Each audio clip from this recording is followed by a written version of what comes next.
কলাছড়ি পাড় জামে মসজিদের ইমাম ও সবাহি মক্তবের প্রধান শিক্ষক মৌলানা ফখরুল ইসলামকে বিদায়ী সংবর্ধনা দিল মসজিদের কমিটি সহ ছাত্রছাত্রী ও গ্রামবাসী। একজন মানুষের সম্মান করা হযরত আব্দুল্লাহ ইবনে আব্বাস রাদিয়াল্লাহু তাআলা আনহু ফরমাইতরা ও গোটা উম্মত হল তোমরা যদি নবী না পাও নবীর ওয়ারিস হল আলিম হকরের সম্মান করো মনে করবা নবীর সম্মান করছো। বিহারাজীবী পঞ্চম খণ্ডে কালাইন গ্রামের পূর্ব কলাছড়ি পাড় গ্রামে জামে মসজিদের ইমাম ও সবাহি মক্তবের প্রধান শিক্ষক মৌলানা ফখরুল ইসলামকে মসজিদের ভিতরে বিদায়ী সংবর্ধনা দেওয়া হয়। দীর্ঘ 6 বছর তিনি এই জামে মসজিদের ইমাম ও সবাহি মক্তবের প্রধান শিক্ষক ছিলেন। ওনার এই 6 বছরের কার্যকালে গ্রামবাসী সহ মসজিদ কমিটি এই মক্তবের ছাত্রছাত্রীরা ওনার কাছ থেকে ভালো প্রতিফলন পেয়েছিলেন, যার জন্য বিদায়ী সংবর্ধনার সময় ছাত্রছাত্রী সহ অভিভাবকরা কেঁদেছিলেন।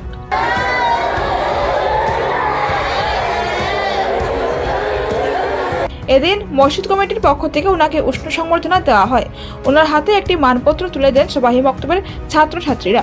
এরপর বিদায়ী সংবর্ধনা সভায় বক্তব্য রাখেন প্রধান শিক্ষক মৌলানা ফখরুল ইসলাম ও মসজিদের কর্মকর্তারা। এদিন বিদায়ী সংবর্ধনা সভায় গ্রামবাসী, মুরব্বী ও মসজিদ কমিটি এবং মক্তবের ছাত্রছাত্রীরা উপস্থিত ছিলেন। প্রধান শিক্ষক চাকরি থেকে অব্যাহত নেন গত 13 ডিসেম্বর বুধবার।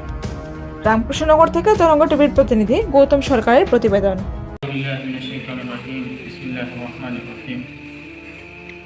يا أيها الذين آمنوا استعينوا بالصبر والصلاة إن الله مع الصابرين صدق الله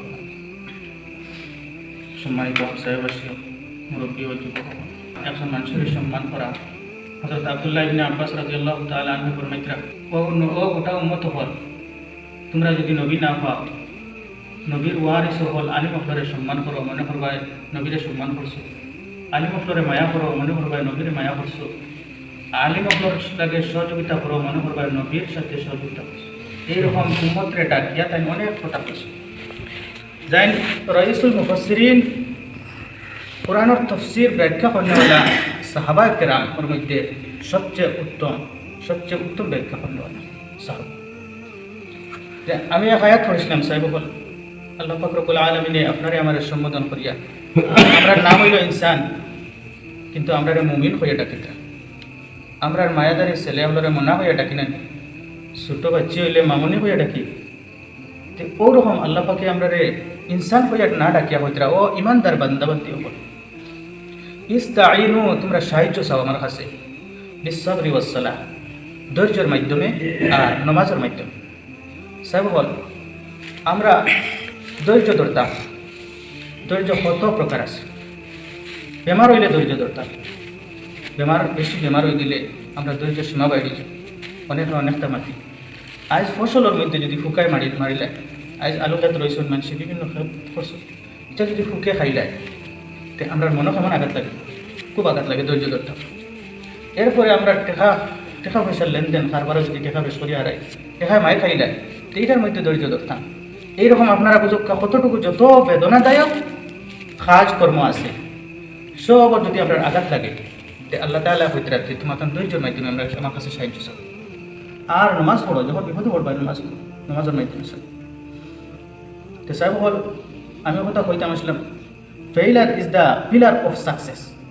আমার স্যার আমার শিক্ষক তো যে ফেইল করবো হে একটা যেন খুঁটি বানাইল আর খুঁটির উপরে উঠিয়া তাহলে মেস্তইরা কাম করো ওরকম কাম করিয়া 15 বছর খেতে হইতো কামিয়া হইতো। তো সাহেব বল আমরা হামসায়ার আমি যতটুকু সম্ভব আপনার তোর হামসায়ার ছোটো বাচ্চার তোর খেদমত করছি, আমি কই আর 1% করতে পারছি। কারণ দিনের কথা যেভাবে তারা কাছে পৌঁছানোর কথা আমি আমার কথা কই আর আমি কিচ্ছু পারছি না। অনেক মাসাইল লোক বইয়া গেছে এটা হলো তার এটাইতাম পারছি না। অনেক গার্জেন ডক্টরে আমি বুঝাইতাম পারছি না আপনার ছেলেরে পড়া যে দিনী এবং আধ্যাত্মিক শিক্ষা দুনিয়ায় শিক্ষা মানদণ্ড উন্নত করা আমরা মহল্লার যে আপনারা গ্রামের ছেলে অনেক ছেলে মসজিদ হয় না এটা যাতে দিনী শিক্ষা শিখুন, যদি শিখুন না তো ভবিষ্যতে নয় আপনারা মহল্লা ফিতনাই আর দিনী শিক্ষা থাকলে তখন ফিতনা কম আইব। আমরা 1 নম্বর অভাব হইল দিনী শিক্ষার অভাব। শিক্ষার মানদণ্ড যদি আমরা বাড়াই তো পরের জেনারেশনটা আমরা সুখে শান্তিতে চলব। যে আজ আমার সাহায্যে হইয়া তাই একটা চাকরি পাওয়ায় কত ব্যস্ত আসলো, ফাজিল মাতিবার সময় নাই। আরও যে কেউ কোম্পানি যদি তাকে তার কোম্পানি লিয়ে ব্যস্ত, বেকার মানুষ যারা এরা সমস্যা হয় ঠিক না বেকার মানুষের বিদায়ী হজের সময় শেষ বিদায়ী হজের সময় ভাষণ দেয় তখন ওই বাসনের মধ্যে সাহাবাই কেরামকলে খান দিছেন, বিশেষ করে আবু বকর সিদ্দিক খান দিছেন। কারণ এই বাসনে বোঝা গেছে নবীজি আর বেশ দিন বাঁচতা না। তে বিদায় সময়টা বড় কষ্টদায়ক। আমি বোধহয় আর হ্যাং হয়ে গেছি, মাত বোঝা গেছে নি। দীর্ঘদিন আপনার তোর সামনে চলাফেরা করছি যে আমি খাইল যাই মুখি, এখানে আমার মনো আন, এখনও পর্যন্ত মনো আন আমি খাইল যাই মুখি বলি। ওলাখান আপনার তো লাগে আমার সম্পর্ক হয়েছে। কর্মজীবন আমার আপনার অন্তকে শুরু। একটা বাপর প্রথম সন্তান যে যত বড় অপরাধ করো তার লাগে মায়া বেশি থাকে। যারা আপনার প্রথম সন্তান পাইছো, আমি 6 বছর আপনার ভিতরে পড়াইছি, পড়াই থেকে অনেক বিশেষভাবে মারছি, বিশেষভাবে তোমাদেরকে বকিছি। এটাই মাত্র পড়ার উৎসাহ হইবার লাগে। মা বাবায় মিসামাত শিখায়, মা বাবায় ছেলেরে সুর বানায়, আর মা বাবায় ছেলের মেয়ে করে ফিরও বানায়, মা বাবায় উচ্চ শিক্ষায় শিক্ষিত বানায়। এটা আমরা সবার জানা। সম্পূর্ণ আদব হাসলত থেকে বনে। এটা কোনো পরিবেশও কেউ বলে না। কারণ শিক্ষা প্রতিষ্ঠানে যখন আইবা, যখন শিক্ষা দিয়া দিবা, কিন্তু প্র্যাকটিক্যাল তোমার গড়ের মধ্যে হইব। মাত্র 2 ঘন্টা বা স্কুলে গেলে 3 ঘন্টা 4 ঘন্টা ক্লাস করবো, কিন্তু প্র্যাকটিক্যাল তোমার বাড়ির সম্পূর্ণ পড়ার দায়িত্ব, সম্পূর্ণ আদব হাসলতের দায়িত্ব এটা তুলে বাড়ি। আর আমি যা কিছু পড়াইছি সবাই বক্তব্য হিসাবে নবীজি বলাইছেন যে যতটুকু জ্ঞান অর্জন করা দরকার ততটুকু আমি জ্ঞান আপনাদের আমি দিতে পারছি না। আমি আল্লাহর কাছে ক্ষমা প্রার্থী। আমি অতটুকু তোমাদেরকে শিক্ষা দিতে পারছি না যতটুকু দৈনন্দিন জীবনে চলার দরকার।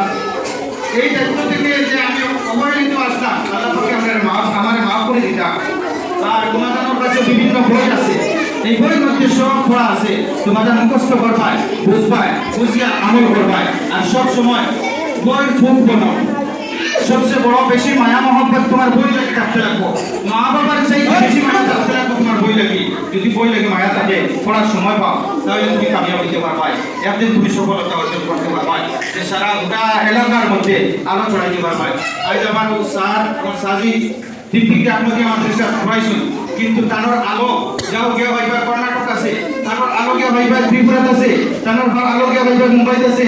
বলে হেনে কিলা গেল, বলে তার কাছে যে ছাত্র পড়িয়া গেছে কর্ণাটক হয়তো গিয়া কোনো কোম্পানির কাজ করে বড় হবে।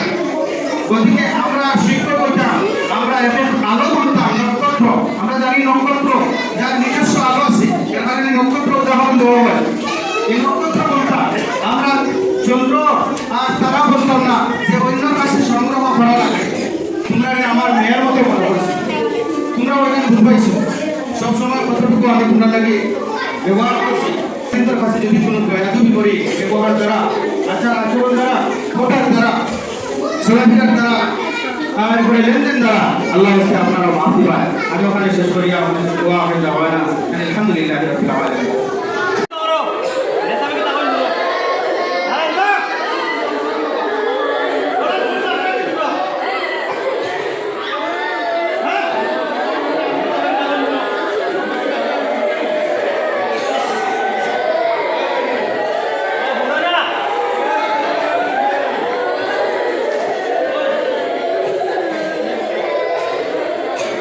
উঠো উঠো